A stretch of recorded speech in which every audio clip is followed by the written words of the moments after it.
Hey guys, the Brickmeister, and today we're going to be taking a look at how to mod this AAT from set 75283 that came out last year. One of the biggest problems with the set is this giant, oversized, disproportionate turret, and we're going to be tackling this and many other problems with the set with my modded version, which if I bring over here and bang this aside, you can see is a much smaller turret that's more proportionate to the actual vehicle.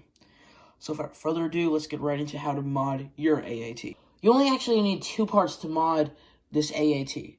First off, you're going to need this black small Technic axle, and then you're going to need the set that's actually included as an extra piece in this AAT, being a dark bluish gray stud with a hole in the middle. So without further ado, let's get on to it.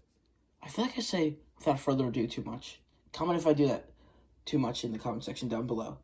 Anyways, what you're going to do first is just remove this entire turret, like so. And then you're going to take off this piece, and then just dump all the things on this rod off. So you're left with just this. So this piece on the end, like it was, and then this Technic piece that I don't know what it's called because I don't know Technic. And then all you're going to do is get this piece that you dropped, and then take your small black Technic axle, stick it in the end of it, like so, stick that back into the AAT, and then take this section that you ripped off and stick it onto that. And like so, you've got a much smaller cannon, or turret, whatever you want to call it. I don't know the difference, I don't know anything about military.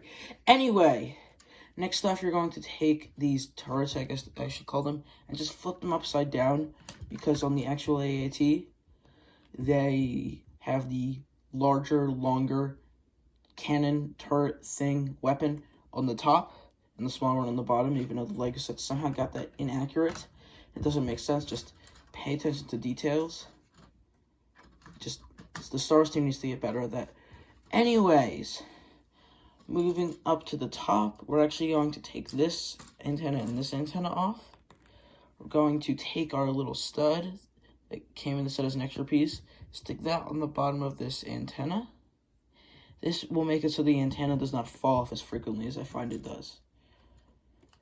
And then we're actually just going to put this gray antenna back where it was. I just had to take it off because inevitably if you try to put this back on, this will fall off. And then finally, we're just going to launch away to spring-loaded missiles, and hopefully, I don't know, do you want to see them again, or chat to parts collection, or do you never want to see them again? Leave your thoughts on spring-loaded shooters down in the comment section below. I've said that twice now. Maybe I shouldn't be saying that as often.